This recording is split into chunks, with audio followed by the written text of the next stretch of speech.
Hello दोस्तों, नमस्कार। जय उत्तराखंड, जय देवभूमि। कैसे हैं आप सभी? एक बार फिर से स्वागत आपका हमारे यूट्यूब चैनल पे। एक बार फिर से यहाँ पे लेटेस्ट अपडेट के साथ आपसे जुड़ चुके हैं। हाल फिलहाल में एक और बड़ी भर्ती का विज्ञापन उत्तराखंड में जारी हो चुका है, जिसके बारे में इस वीडियो में हम विस्तार से देखेंगे कि कौन से पदों पे ये भर्ती आई है और कौन कौन यहाँ पे आवेदन कर सकता है। इससे पहले दोस्तों, अगर आप चैनल पे नए हैं तो चैनल को सब्सक्राइब जरूर कीजिएगा, क्योंकि छोटी छोटी जो भर्तियां आउटसोर्सेस बेसिस पे या बड़ी भर्तियां जो उत्तराखंड में निकलती है उससे जुड़ी लेटेस्ट अपडेट आपको मिल जाती है।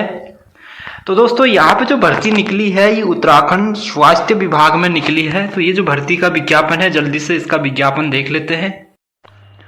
ठीक है, इससे पहले आपको बता दें तो भाई उत्तराखंड में जो लगातार कहीं ना कहीं भर्तियां आ रही हैं। आप इन पदों पे आवेदन कर सकते हैं। जिस पदों के लिए आप एलिजिबल हैं उन पदों के लिए आप आवेदन कर सकते हैं।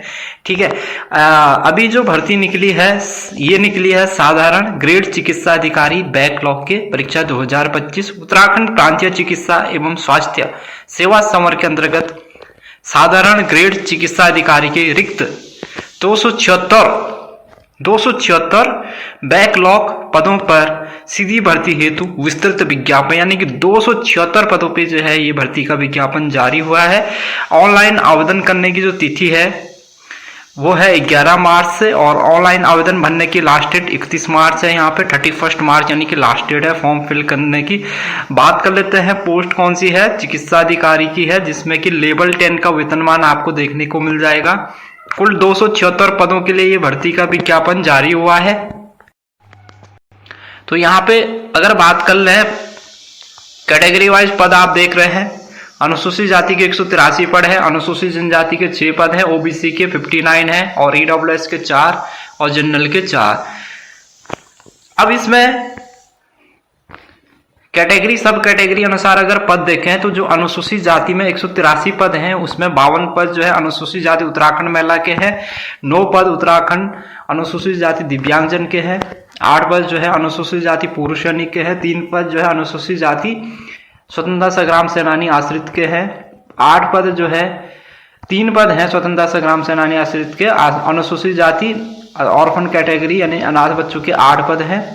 अनुसूचित जाति कुशल खिलाड़ी के 7 पद है। अनुसूचित जाति उत्तराखंड राज्य आंदोलनकारी उनके आश्रितों के 17 पद हैं। और जो ओपन कैटेगरी के अनुसूचित जाति ओपन कैटेगरी के कुल 79 पद हैं। अनुसूचित जनजाति में कुल 6 पद हैं, जिसमें से कि अनुसूचित जनजाति उत्तराखंड महिला का 1 पद है, अनुसूचित जनजाति दिव्यांगजन का 1 पद है, और अनुसूचित जनजाति उत्तराखंड राज्य आंदोलनकारी उनके आश्रितों का 1 पद है, और अन्य यहाँ पे ओपन कैटेगरी के 3 पद हैं। ओबीसी में कुल 59 पद हैं, जिसमें से 26 ओपन कैटेगरी के हैं, 16 पद ओबीसी वुमेन्स के हैं, 5 ओबीसी फिजिकली हैंडीकैप के हैं, 2 पद ओबीसी पुरुष सैनिक के हैं, 1 पद ओबीसी डीएफएफ कैंडिडेट का है, और 2 पद ओबीसी उत्तराखंड राज्य के अनाथ बच्चों का है ऑर्फन कैटेगरी, और 2 पद यहाँ पे ओबीसी कुशल खिलाड़ी के हैं, 5 पद उत्तराखंड राज्य आंदोलनकारी उनके आश्रित के हैं। आर्थिक रूप से कमजोर वर्ग के 4 पद हैं, और 4 के 4 पद फिजिकली हैंडीकैप के हैं। जनरल के 24 पद है, 24 पद 24 के 24 पद फिजिकली हैंडीकैप कैंडिडेट के हैं। ठीक है, तो सारे बैकलॉग पदों के लिए भर्ती है। इसमें जनरल कैटेगरी का कोई भी पद नहीं है, ईडब्ल्यूएस ओपन कैटेगरी का कोई भी पद नहीं है।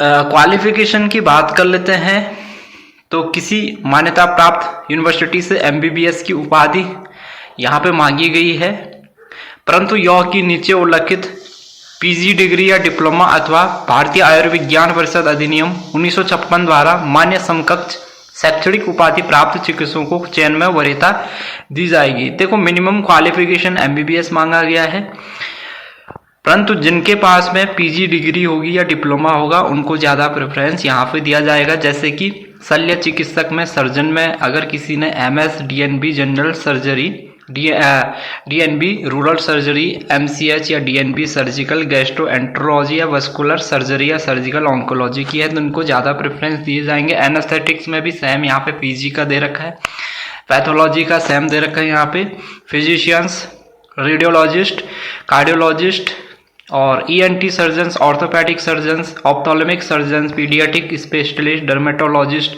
टीबी या चेस्ट विशेषज्ञ, गायनेकोलॉजिस्ट, प्लास्टिक सर्जन, ये सारे यहाँ पे दे रखा है। तो इनको ज़्यादा प्रेफरेंस यहाँ पे दिया जाएगा। यदि अभ्यर्थी द्वारा विदेश से MBBS परीक्षा उत्तीर्ण की गई हो तो उन्हें नेशनल बोर्ड ऑफ एग्जामिनेशन द्वारा आयोजित की जाने वाली विदेशी चिकित्सा ग्रेजुएट परीक्षा यानी FMGE foreign medical graduate examinations उत्तीर्ण करना अनिवार्य है। क्योंकि देखो हमारे बहुत सारे भाई बंधु हैं जिन्होंने की विदेश से जो है MBBS की डिग्री की है, तो उनको जो नेशनल बोर्ड ऑफ एग्जामिनेशंस के द्वारा जो FMGE का एग्जाम्स करवाया जाता है यानी कि फॉरेन मेडिकल ग्रेजुएट एग्जामिनेशंस जो करवाया जाता है, ये उत्तीर्ण करना अनिवार्य है, तभी जो है आप यहाँ पे अप्लाई कर सकते हैं। ठीक है, एज की बात कर लेते हैं। अभ्यर्थी का देश के किसी भी राज्य की मेडिकल काउंसलिंग में ऑनलाइन आवेदन करने की अंतिम तिथि तक वैलिड रजिस्ट्रेशन होना चाहिए। यानी कि यहाँ पे उत्तराखंड मेडिकल काउंसलिंग में नेसेसरी नहीं बोला है, सीधे देश के यानी इंडिया पूरे ऑल इंडिया के कैंडिडेट यहाँ पे जिनका कि किसी भी स्टेट की मेडिकल काउंसलिंग में ऑनलाइन आवेदन करने की लास्ट डेट तक उनका रजिस्ट्रेशन है, वो यहाँ पे अप्लाई कर सकते हैं। एज की बात कर लेते हैं। मिनिमम 21 और अधिकतम 42 साल है। और एज गणना की जो है एज कैलकुलेशन की जो तिथि है 1 जनवरी 2025 है। ठीक है, 1 जनवरी 2025 को अभ्यर्थी की न्यूनतम आयु 21 वर्ष, अधिकतम 42 वर्ष होनी चाहिए। और बाकी जो कैटेगरी सब कैटेगरी के अनुसार आयु में छूट मिलती है वो यहाँ पे आपको मिलने वाली है। अनिवार्य या वांछनीय अर्हता, चूंकि विज्ञापित किए गए समस्त पद आरक्षित श्रेणी या उपश्रेणी के, इसलिए अभ्यर्थी उत्तराखंड राज्य के स्थायी क्योंकि देखो ये सारे के सारे पद बैकलॉग के हैं और यहाँ पे बैकलॉग के पद हैं, यहाँ पे सारे कैटेगरी सब कैटेगरी वाले पद हैं यहाँ पे। तो क्योंकि यहाँ पे कैटेगरी सब कैटेगरी वाले पद है, तो यहाँ पे अगर आप जो है सब कैटेगरी या कैटेगरी अपनी कैटेगरी में आवेदन कर रहे हैं तो यहाँ पे आरक्षण का लाभ ले रहे हैं, तो उसमें ऑब्वियस सी बात है यहाँ पे आपके पास में उत्तराखंड का उस कैटेगरी का सर्टिफिकेट होना चाहिए या होगा। तो उसके साथ साथ उस कैटेगरी का सर्टिफिकेट आपको किस केस में हो सकता है, जब आपके पास में उत्तराखंड का डोमिसाइल सर्टिफिकेट हो। ठीक है, यानी कि उत्तराखंड का डोमिसाइल सर्टिफिकेट होना चाहिए और उसी बेसिस पे जो है आपका कैटेगरी सब कैटेगरी सर्टिफिकेट बनता है। क्योंकि आपको आरक्षण का लाभ आप यहाँ पे ले रहे हैं, तो यहाँ पे सीधे सीधे आपके पास में उत्तराखंड का डोमिसाइल सर्टिफिकेट होना चाहिए। ठीक है, तो उत्तराखंड का डोमिसाइल सर्टिफिकेट होना चाहिए। दूसरा क्या है, MCI में मेडिकल काउंसिल ऑफ इंडिया में देश के किसी भी स्टेट में आपका MCI में रजिस्ट्रेशन होना चाहिए।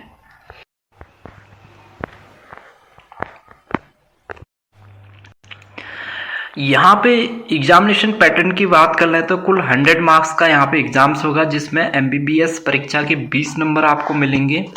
MBBS जो एग्जाम्स है उसके 20 अंक कैसे मिलेंगे आपको, अगर 50% से ज़्यादा हैं आपके तो 54.99% तक हैं, यानी 50 से 54.99% तक हैं तो उसके 5 नंबर मिलेंगे।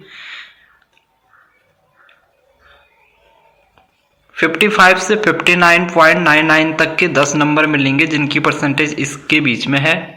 जिनकी 60 से 64 के बीच में है यानी 64.99 यानी 65 के बीच में है उनको 15 नंबर, और जिनके 65 या उससे अधिक है उनको 20 नंबर यहाँ पे दिए जाएंगे। ठीक है, तो ये आपके जो MBBS जो फाइनल का जो एग्जाम्स होगा उसमें आपके कितने मार्क्स हैं, कितनी परसेंटेज है, उसके बेसिस पे ये आपको मार्क्स दिए जाएंगे। उसके बाद अगर कोई आपके पास में एक्स्ट्रा एजुकेशन क्वालिफिकेशन है उसके 10 नंबर दिए जाएंगे।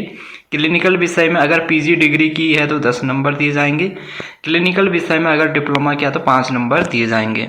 उसके बाद एक्सपीरियंस का है, एक्सपीरियंस अगर आपके पास में है तो यहाँ पे 20 नंबर है एक्सपीरियंस का, जिसमें कि 1 साल का एक्सपीरियंस के लिए 4 नंबर और अधिकतम 20 नंबर यहाँ पे दिए जाएंगे। अनुभव राज्य या केंद्र या स्वायत्त शासी राजकीय चिकित्सालय राजकीय मेडिकल कॉलेज के मान्य होंगे। ठीक है, ये यहाँ पे साफ साफ लिखा हुआ। प्राइवेट फील्ड का कोई भी एक्सपीरियंस यहाँ पे वैलिड नहीं माना जाएगा, मान्य नहीं होगा। देखो भाई, एक्सपीरियंस कहाँ का काउंट होगा आपका? यदि आपने किसी गवर्नमेंट या सेमी गवर्नमेंट या किसी मेडिकल कॉलेज में, गवर्नमेंट मेडिकल कॉलेज में आपने वर्क किया है तो उसी का एक्सपीरियंस यहाँ पे काउंट किया जाएगा।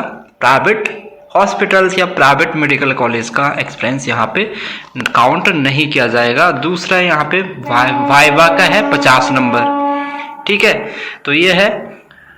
और जैसा कि यहाँ पे लिखा है कि जिन्होंने फॉरेन से किया है उनको सीधे सीधे नेशनल बोर्ड ऑफ एग्जामिनेशन के द्वारा जो FMG है, foreign medical graduate aptitude test, या फॉरेन मेडिकल